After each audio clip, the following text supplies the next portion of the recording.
Assalamualaikum warahmatullahi wabarakatuh. Bersama saya Bapak Zaul Fata MKom.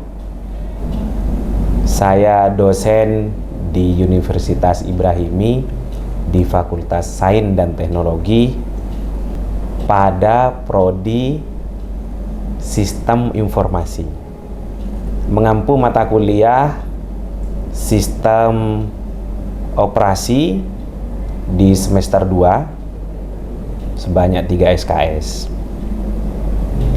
Capaian pembelajaran program studi yaitu memiliki pengetahuan teoritis yang luas untuk mengidentifikasi, merumuskan, menganalisa, dan menyelesaikan masalah atau memberikan solusi alternatif dalam bidang sistem informasi dan pengetahuan, khususnya yang mendalam pada bidang keahliannya. Capaian pembelajaran mata kuliah sistem operasi itu terdiri dari 4. Yang pertama, mampu menjabarkan servis yang disediakan dalam sistem operasi. Yang kedua, mampu membedakan antara single thread dan multi thread. Yang ketiga, dapat mendefinisikan beberapa algoritma penjadwalan pada real-time CPU. Yang keempat, mampu menjelaskan konsep dasar I/O, input-output hardware, dan input-output interface. Adapun item penilaiannya, biasanya ini kami berikan ketika kontrak kuliah, yaitu absensi 10%, tugas dan proyek 35%, post-test 10%, ujian tengah semester atau UTS 20%, ujian akhir semester atau UAS itu 25%. Jadi totalnya 100%. Pada video pembelajaran yang kami lakukan di sistem operasi ini di RPS, yaitu di pertemuan kedua. Di pertemuan kedua ini materinya tentang struktur sistem operasi. Kemampuan yang diharapkan untuk mahasiswa itu terdiri dari 4, yaitu mahasiswa mampu menjabarkan servis yang disediakan dalam sistem operasi. Itu yang pertama. Yang kedua, mahasiswa mampu mendeskripsikan pengertian sistem call beserta tipe-tipenya. Yang ketiga, mahasiswa mampu menjelaskan struktur dari sistem operasi. Yang keempat, mampu mendeskripsikan apa itu sistem boot. Materi pelajarannya di struktur sistem operasi pada pertemuan kedua ini terdiri dari 4 bagian. Yang pertama yaitu operating system service. Yang kedua yaitu sistem call dan tipenya. Yang ketiga, struktur dari sistem operasi. Yang keempat yaitu sistem boot. Strategi pembelajaran yang dilakukan yaitu terdiri dari 3 di pertemuan kedua ini. Yang pertama yaitu ceramah, kemudian tanya jawab, terus kami lakukan post test. Karena 3 SKS, 1 SKS-nya 50 menit, berarti kami mengajar selama 150 menit.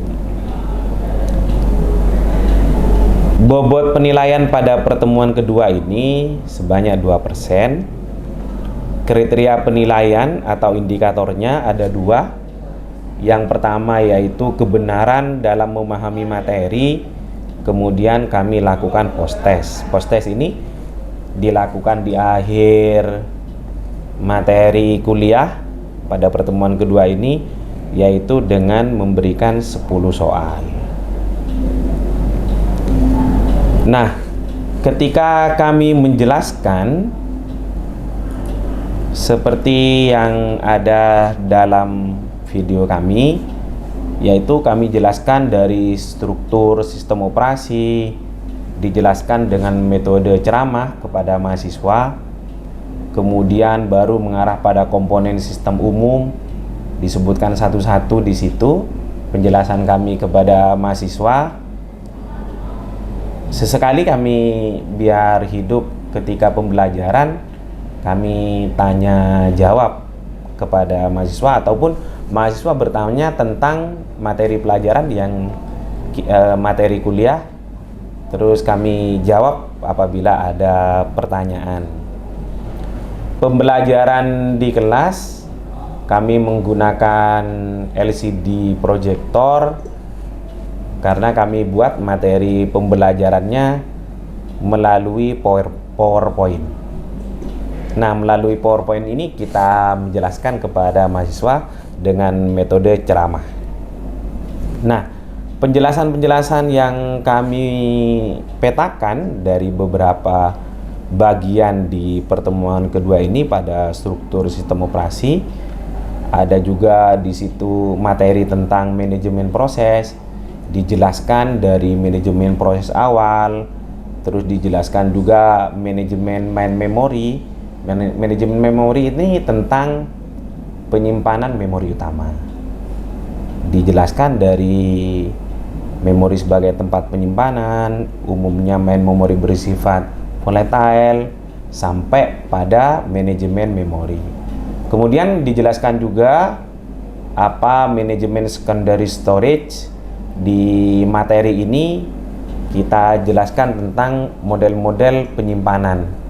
Jadi penyimpanan di storage yang bersifat permanen itu biasanya berupa hard disk, SSD, ataupun flash disk, ataupun yang bersifat online seperti di Google Drive. Karena operating system itu bertanggung jawab untuk manajemen disk. Kemudian kita menerangkan juga kepada mahasiswa tentang manajemen I/O system. Di sini dijelaskan tentang sharing, disebut device manager, komponen operating system untuk sistem I/O-nya. Nah, kemudian setelah itu kami juga jelaskan tentang command interpreter system. Operating system menunggu instruksi user command driven. Jadi ketika kami jelaskan, kami memastikan materi ini bisa diterima oleh mahasiswa, delivery, kemudian ada interaction, kemudian ada juga assessment atau penilaian di akhir pembelajaran dengan model post-test.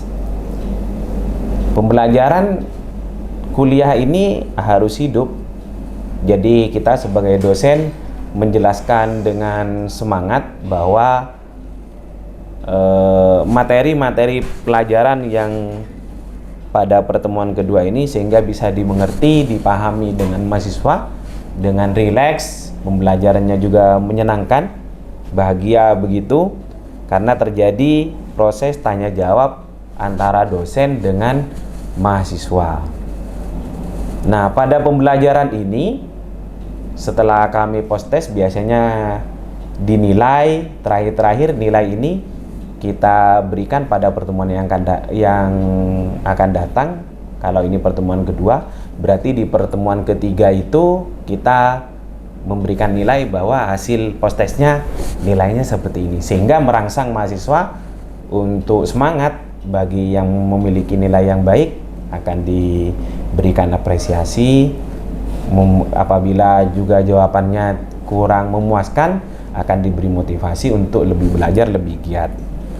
Biasanya di luar pembelajaran kita ada saja interaksi dengan mahasiswa, terutama melalui email biasanya yang dilakukan di kampus kami. Mereka bertanya, kita jawab juga pendalaman di luar kuliah. Jadi efektif 150 menit ini kita lakukan pendidikan dengan baik, membahagiakan juga, sehingga mahasiswa merasa pembelajarannya menyenangkan dan mudah dimengerti dan dipahami.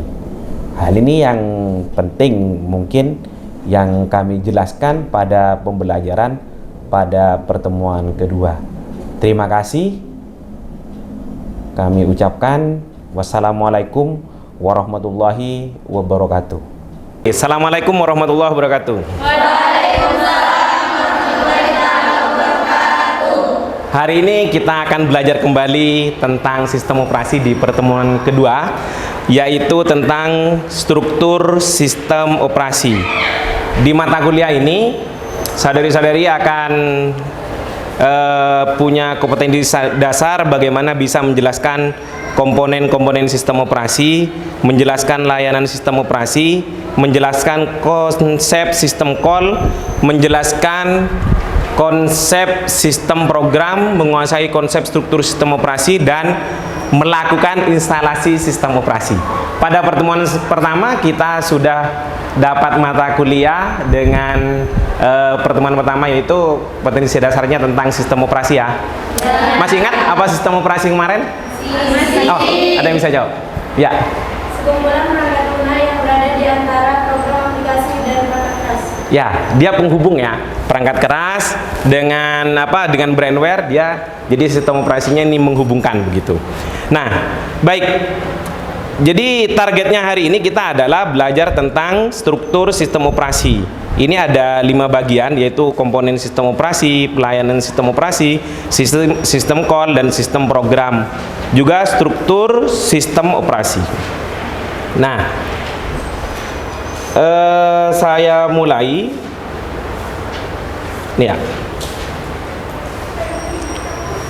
Bentar.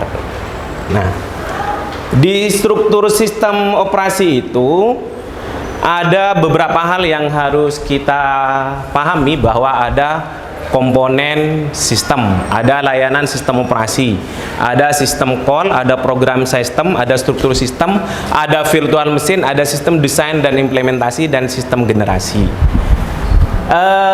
Kemarin sudah dapat tugas untuk instalasi sistem operasi lewat VirtualBox. Ya, ada ya, mantap. Di VirtualBox yang sudah dicoba instalasinya apa aja? Windows dan Linux. Oke. Sudah agak bisa membedakan ya apa Windows apa Linux begitu setelah melihat tampilannya ya. Baik. Nah, saudari-saudari, ini komponen sistem umum adalah, jadi dia bisa manajemen proses, bisa di komponen sistem umum ini, sistem operasinya yaitu punya kemampuan di manajemen proses, manajemen main memory, manajemen file, manajemen I/O system, manajemen secondary storage, dan command interpreter system.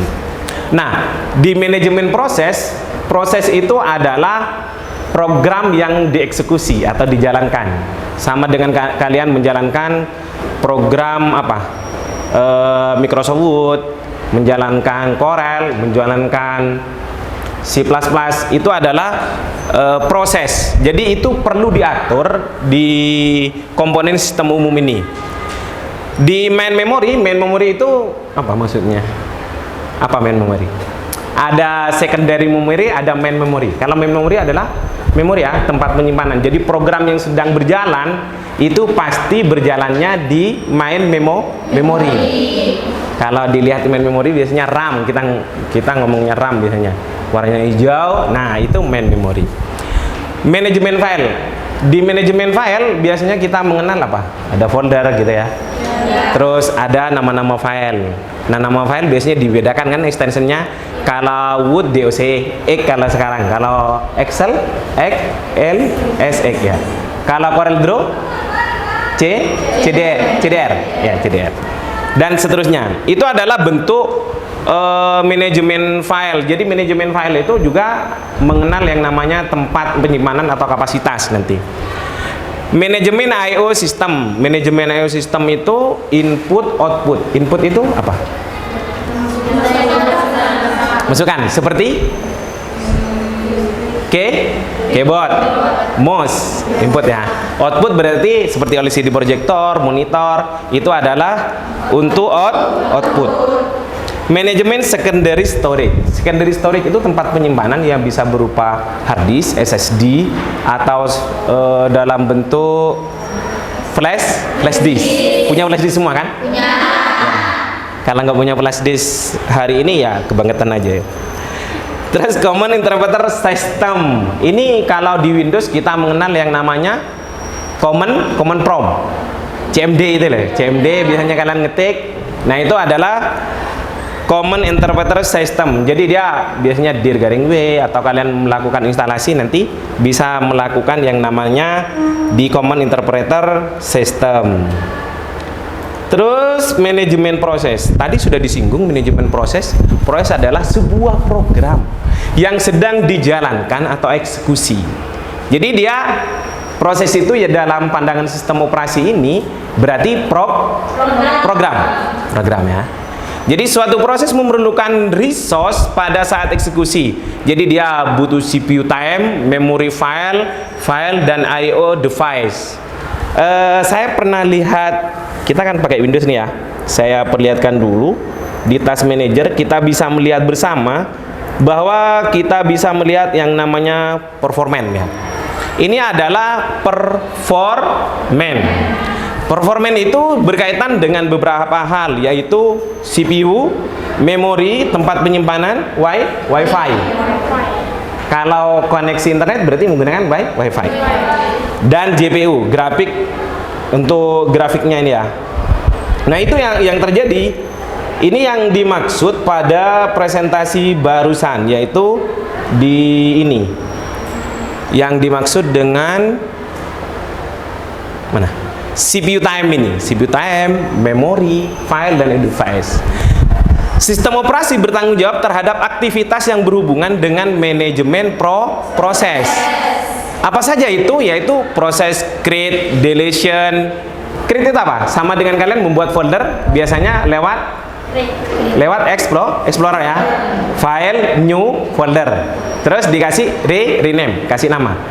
Sudah pernah membuat folder rename? Sudah ya.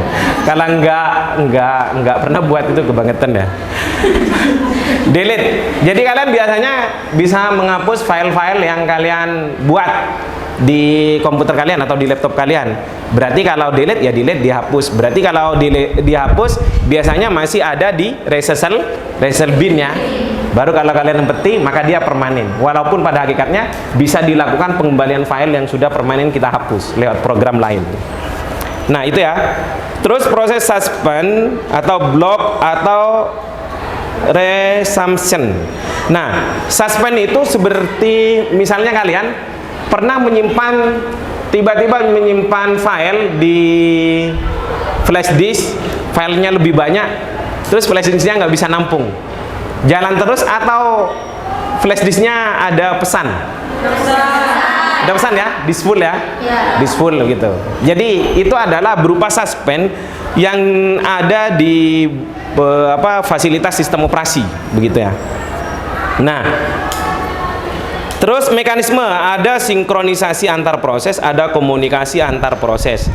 Kalau kalian punya update, biasanya kalian pernah punya program, dia tanya update tentang programnya, mau diupdate enggak gitu ya.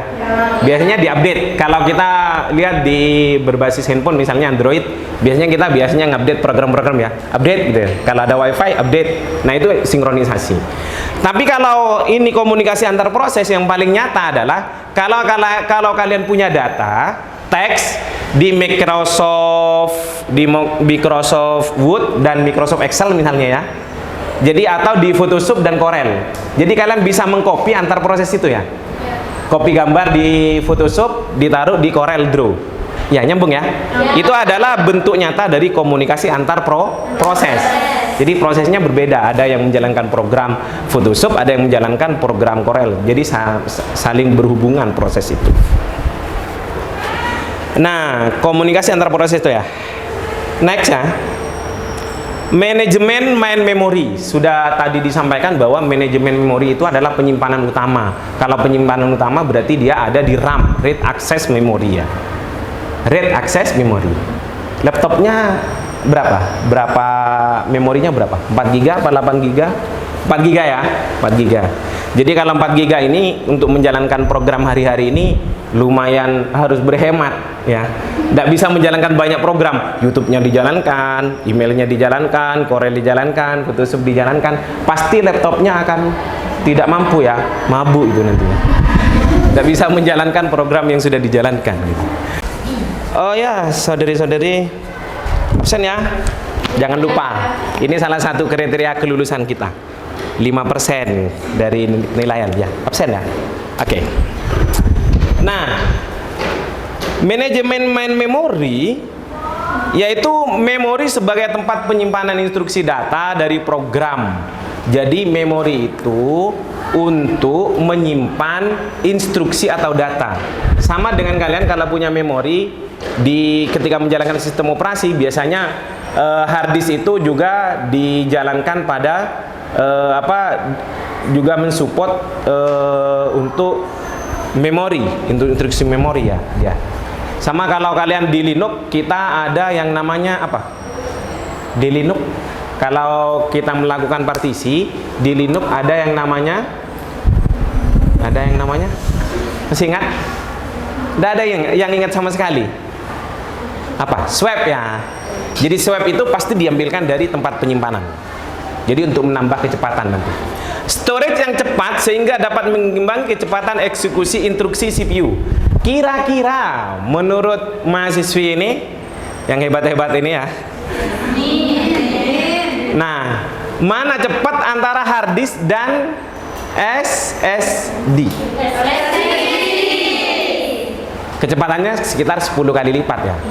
Makanya kalau sekarang teknologi yang terbaru adalah pakai SSD. Jadi kalau sudah pakai SSD ini mahasiswanya ya lumayan, harganya sekitar 2 atau 3 kali lipat lebih mahal dari hard disk. Berarti kalau sudah laptopnya pakai SSD, memorinya 16 GB atau 8 GB, ya tingkat kehidupannya sudah mulai menanjak ya. Bukan menurun, ya, menurun. Terdiri dari array of word byte yang besar begitu. Makanya kalau kalian di tempat penyimpanan biasanya kita ini ya, saya perlihatkan lagi yang lebih nyata biar semua mahasiswa ini paham ya. Nah, ini kan disk. Ya, ini punyanya bapaknya ya. Disk. Sudah pakai SSD. Berarti sudah tren ini masuk hari-hari ini ya. SSD-nya ini ya. Jadi dia sudah pakai SSD, tapi nanti ketika di tempat penyimpanan, jadi dia sudah terbaca begitu memorinya. Nah, kalau di ini SSD. Nah, maksud saya ini memori ya, yang memori yang kita bahas ini. Jadi dia memorinya di laptop saya ini adalah 16 GB. Jadi di sini sudah ada in use 2,7 GB. Jadi dia pemakaiannya sudah 2,7 GB. Jadi available masih tinggal 12,5 GB. Jadi itu ya. Jadi itu model pemakaiannya. Bayangkan kalau kita itu memorinya hanya 4 GB seperti tadi, punyanya Mirna ini ya. Ya. Oke, sebentar. Tenang Mirna ya, tenang. Umumnya main memori bersifat volatile. Apa volatile? Kalau listriknya mati ketika kalian ngetik, kalau kalian sedang desain, maka filenya akan hilang. Itu volatile. Selama arus listrik ada, maka kalian bisa masih memiliki memori itu masih bersifat bisa ada hasil desainnya. Tapi ketika sudah listrik mati, baterainya nggak bisa nyimpan karena sudah kalian ini semester 2 begitu ya, laptopnya sudah peninggalan prasejarah begitu, meninggalan dari orang tuanya, sehingga baterainya tidak bisa menyimpan, ya sudahlah, hilang kalian itu. Hilang data yang ada baterainya yang sudah tidak mampu menyimpan, tidak bisa dicas.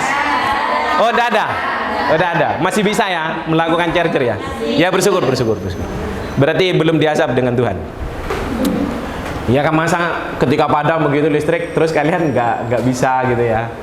sudah kerja banget, ada project, bikin desain, ternyata nggak di save, habis gara-gara padam listriknya cuma berapa detik, mati, hidup lagi.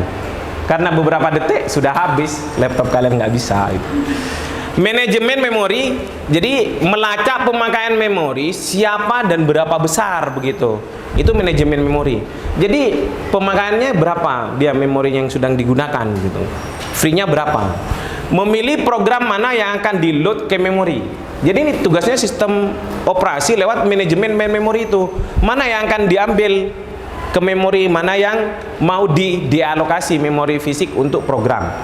Misalnya kalian sedang menjalankan CorelDRAW. Terus setelah menjalankan CorelDRAW, kalian menjalankan Photoshop. Setelah menjalankan Photoshop, kalian menjalankan yang namanya Adobe Premiere. Ini program berat-berat banget ya.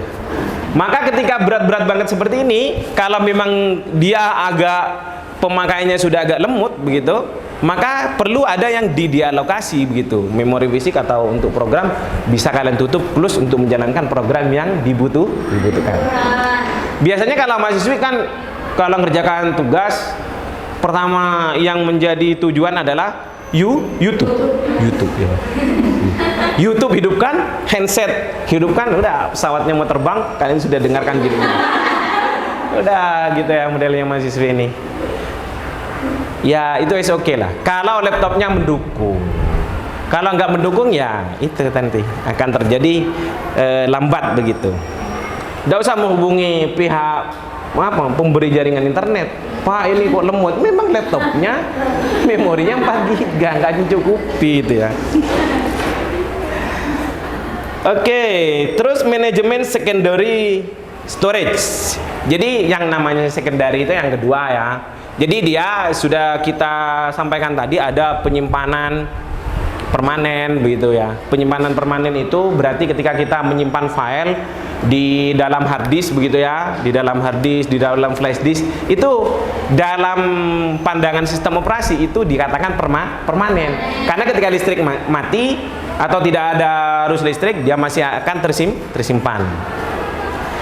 Terus ada kapasitas harus besar untuk menyimpan semua program dan data.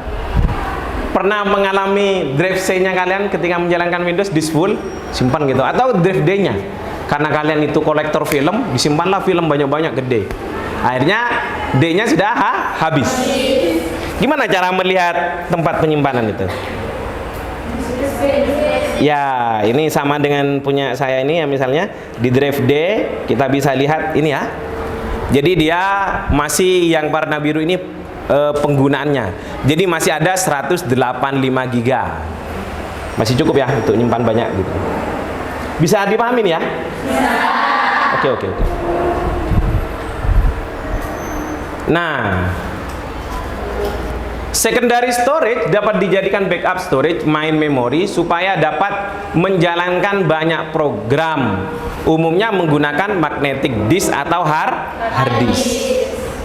Operating system bertanggung jawab untuk manajemen disk, manajemen ruang kosong, alokasi storage, penjadwalan disk. Sama dengan tadi, kita mendapatkan bahwa hard disk yang sedang digunakan berapa, yang kosong berapa. Jadi sudah jelas.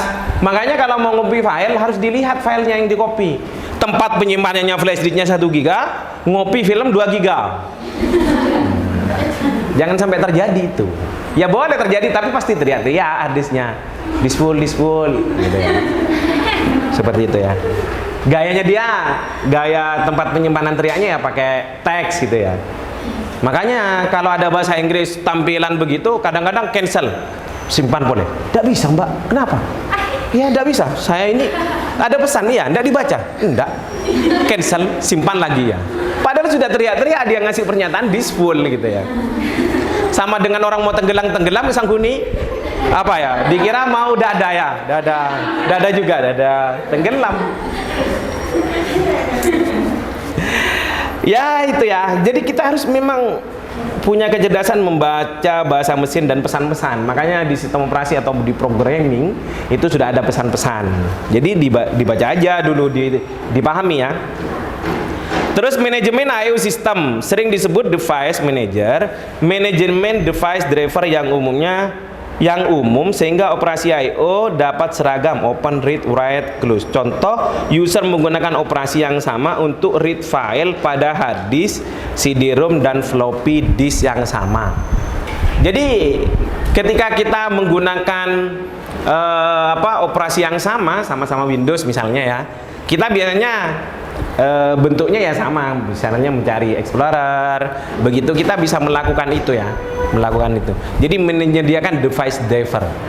Biasanya kalau device driver ini berkaitan dengan yang umum, kalau kita instalasi itu berkaitan dengan VGA biasanya. Kalau yang umum juga VGA audio, biasanya Soundcard itu ada drivernya, VGA itu ada drivernya. Terus kalau LAN atau VLAN itu juga ada driver.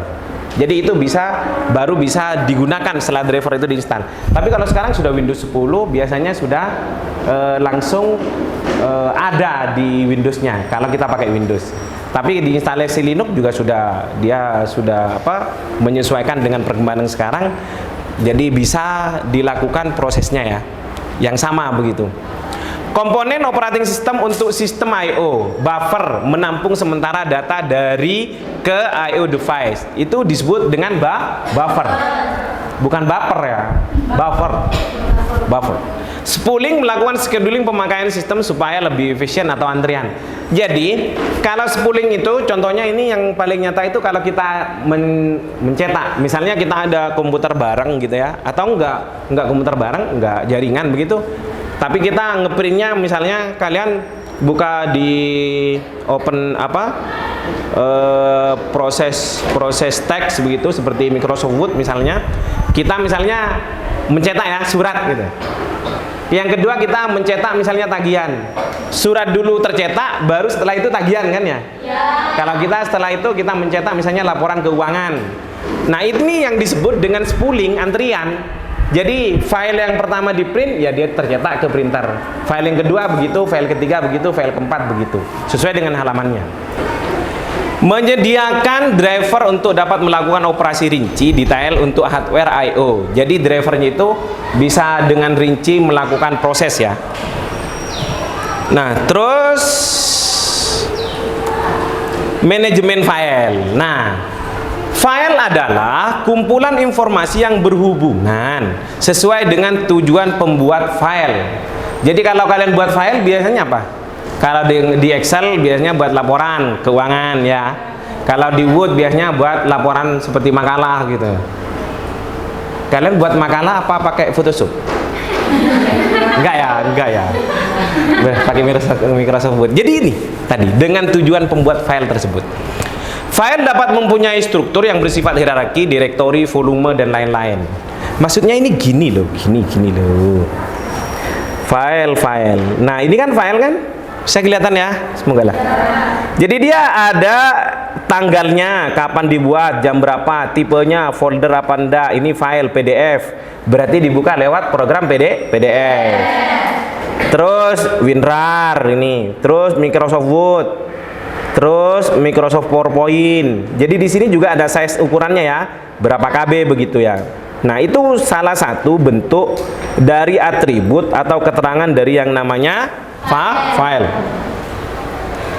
OS bertanggung jawab, OS ini ya, OS bertanggung jawab untuk membuat dan menghapus file. Jadi kalau kalian bisa membuat file, berarti kalian juga bisa menghapus yang namanya file. Kalau file biasanya apa? Arahkan pakai kursor, tinggal tekan delete atau klik kanan delete. Ya, jangan lupa. Membuat dan menghapus direktori. Membuat bisa? New directory, menghapus bisa. Direktori itu tempatnya file, ibarat tas, makanya lambang ikonnya seperti tas. Dukungan primitif untuk manipulasi file dan direktori. Makanya ini biasanya kalau kita lihat file, kalian pernah menggunakan atribut hide, hidden, tidak terlihat gitu ya. Atau di model read only, dia tidak bisa diubah, read only aja, hanya bisa dibaca tanpa dilakukan editing. Itu bentuknya read only namanya, dan seterusnya. Nah, pemetaan file ke dalam secondary storage. Makanya Di OS ini bertanggung jawab terhadap pemetaan file ini. Makanya kalau kalian lihat Explorer, kalau mencari file kadang-kadang lupa kan gitu ya. Misalnya kalian surat cinta saya yang pertama ada di mana ya gitu ya. Kayaknya ada di D. Jadi tinggal jalankan Explorer, tinggal searching, cari surat cinta yang pertama. Sekarang surat cinta kedua, ketiga, keempat, sudah surat cintanya berpuluh-puluh. Tidak ada yang jodoh. Ya, saya cukup prihatin juga kalau itu terjadi kepada saudari. Berdoa. Semoga dapat jodoh yang baik ya. Amin. Apa hubungannya sistem operasi dengan jodoh ya? Nah, pemetaan file ke dalam secondary storage, terus ada backup file ke media storage yang stabil, non volatile. Jadi selama arus listrik tidak ada, dia bisa menyimpan. Salah satu penyimpanan online yang ada sekarang apa? Google Drive. Cerdas. Ada sekitar 15 GB free, kalian bisa nyimpan di Google Drive. Berarti kalau kalian itu ingin 30 GB, berarti buka email 2. Kalau ingin langsung buat Google Drive-nya bisa berapa lebih dari 15 GB, sedikit bayar ya ke Google. Ada bayarnya gitu. Jadi kalian dapat banyak. Itu backup file ke media storage ya. Terus command interpreter system, ada operating system menunggu instruksi dari user command driven, terus menunggu instruksi dari user gitu. Jadi itu kalau kita perintahnya berbasis tag, jadi berbasis tag seperti command prompt ya, berbasis tag. Terus keinginan user lebih dari jenis. Nah, program yang membaca instruksi dan mengartikan keinginan user lebih dari jenis adalah contoh control cat interpreter, ada command line interpreter, ada shell in unique. Kalau kalian sistem operasinya pakai unique. Sangat bervariasi dari satu operasi ke operating system ya. Sistem operasi ke sistem operasi yang lain disesuaikan dengan tujuan teknologi I/O device yang ada. CLI, Windows, pen-based dan touch dan yang lainnya. Itu untuk command interpreter system. Ada layanan sistem operasi. Nanti di akhir materi kuliah saya ada post test ya. Kalian kerjakan 10 soal untuk mencoba pemahaman kalian, bagaimana kalian bisa paham. Makanya diperhatikan penjelasan saya. Pernah post test kan dengan saya? Oke. Bagus-bagus tapi nilainya. Yang belajar, yang perhatikan. Layanan sistem operasi, eksekusi program, kemampuan sistem untuk load program ke memori dan menjalankan program ya. Jadi itu eksekusi program. Jadi kemampuan sistem untuk load, mengambil program, terus naruh di memori dan menjalankan program.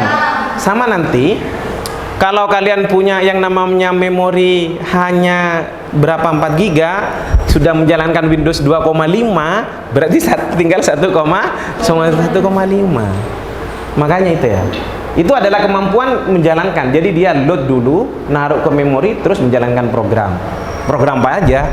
Ya kalau YouTube ya jalan aja YouTube-nya. Kalau kalian sosial media ya sosial media begitu. Operasi I/O, user tidak dapat secara langsung mengakses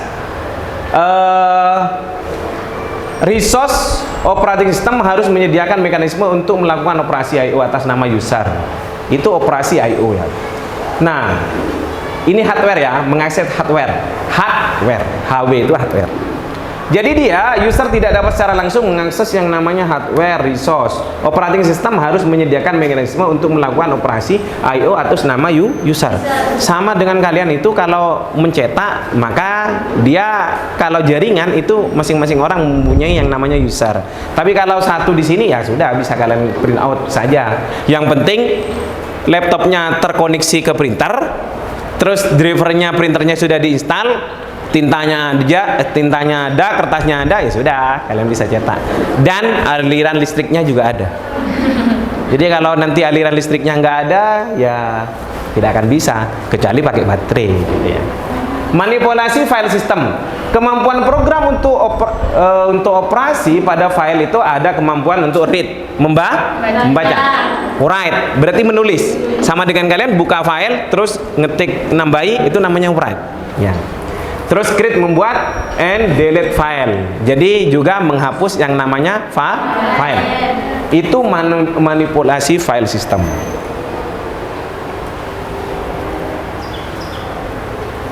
Layanan sistem operasi yaitu komunikasi, pertukaran data atau informasi antar dua atau lebih proses yang berada pada satu komputer atau lebih. Satu komputer lebih. Kalau satu komputer kalian bisa copy ya. Copy dari Word ke Excel, dari Photoshop ke Corel misalnya, itu kalau satu komputer. Tapi kalau antar klien, kalian bisa sudah ngopi file. Sama dengan kalian misalnya kita punya sama-sama, misalnya kalau kita sudah teknologinya sekarang WhatsApp, ada yang namanya WhatsApp yang bisa dibuka lewat laptop. Ya. Kita sama-sama kirim file kan? Sana ngirim file, kita kirim file, bisa kan? Nah, itu sama-sama berkirim begitu. Pertukaran datanya gitu. Deteksi error, menjaga kestabilan sistem dengan deteksi error hardware maupun sistem operasi. Pernah lihat blue screen atau error gitu, menjalankan tiba-tiba ada pesan error, terus kalian skip? Ya, karena sudah di skip, nggak tahu pesannya apa, tiba-tiba ceket ya laptopnya. Ya udah, apa jurus terakhir? Restart ya, tekan power. Jangan lupa. Makanya mahasiswa itu seharusnya cerdasnya di situ. Apa sih pesennya gitu? Nggak dibaca-baca itu. Padahal itu surat cinta dari yang namanya laptop kalian. Kemarin kamu error ya? Ya error. Terus apa? Ya udah, tekan power, jalan aja. Kembali lagi. Kita nggak tahu sepertinya apa begitu. Terus penggunaan sistem yang efisien, proteksi, menjamin akses ke sistem resource, dikendalikan, user control akses ke sistem. Sama dengan kalian ya, di Putri lagi dikontrol lewat mikrotik, nggak bisa kemana-mana. Karena mahasiswa dianggap ke VPN khawatir terjebak ke luar negeri, akhirnya nggak bisa VPN. Itu namanya proteksi, kontrol sistem. Accounting merekam kegiatan user, jatah pemakai, resource, fairness, dan policy. Sama dengan kalian buka Microsoft Word, ada di situ kan recent history file yang sudah pernah dibuka, ya kan? Sama dengan kalian nanti berhadapan dengan masalah ketika penghitungan history browser. Dilihat browsernya ini kemana-mana sih, gitu ya. Dengan kampus misalnya, bisa di-tracer kemana aja. Tapi ada yang cerdas mahasiswi tapi dihilangin historinya, ya itu menghilangkan aja. Jadi merekam kegiatan user, jatah pemakaian resource, fairness, dan policy. Jadi dihilangin sama dia. Ya oke lah, itu mahasiswi ya. Sistem call menyediakan interface antara program user program yang berjalan dan bagian operating system. Jadi sistem call menjadi jembatan antar proses dan OS. Sistem call ditulis dalam assembly language, bahasa mesin, atau bahasa tingkat tinggi yang dapat mengendalikan mesin. Contoh Unix menyediakan sistem call read write operasi I/O untuk file. Jadi dia bisa melakukan sistem call untuk membaca atau menulis operasi ya I/O untuk filenya. Itu yang dilakukan oleh Unix. Baik, kira-kira ada pertanyaan dari struktur sistem operasi? Ya, gimana? Lebih baik mana Windows sama Linux? Lebih baik mana Windows dengan Linux? Ya, menurut saya sama-sama baik. Kalau Windows pasti dia berbayar. Jadi kalau kalian belinya ya harus beli sebenarnya. Kalau tidak berarti hitungannya bajakan. Kalau Linux itu ada yang free, memang dia nggak harus bayar. Jadi dia free, bisa kita gunakan dan dianggap legal begitu penggunaannya. Tapi layanan untuk update perbaikannya itu belum tentu ada atau terbitnya tidak secepat Windows. Kalau Windows karena dia itu profesional, dia sudah memiliki update layanan yang cepat, yang layanan terbaik untuk kliennya gitu atau penggunanya. Jadi terserah mahasiswi mau pakai yang mana.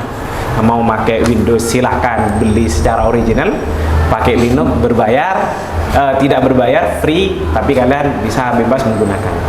Tapi bisa juga kan dijalankan, juga bisa ngeprint, browsing, sama-sama aja ya. Tapi pada hakikatnya tergantung kepada orang yang menggunakan. Kita aja mungkin ya. Baik saudari-saudari, terakhir kita ada post test, nanti dikerjakan. Sebentar lagi saya berikan soalnya, sudah saya cetak print. Kalian jawab saja, ada 10 soal, tinggal dipilih mana select one aja ya, mana baris yang benar gitu. Tinggal dijawab aja. Siap? Silakan. Oke. Kalau demikian saya kasih soalnya sebentar lagi dan dikerjakan ya. Gitu. Baik. Pertemuan kedua pada hari ini kita menyelesaikan sudah struktur sistem operasi. Dan ini saja yang bisa saya sampaikan. Semoga membawa keberkahan buat kalian, bisa dipahami. Jazakumullah khairan. Assalamualaikum warahmatullahi wabarakatuh.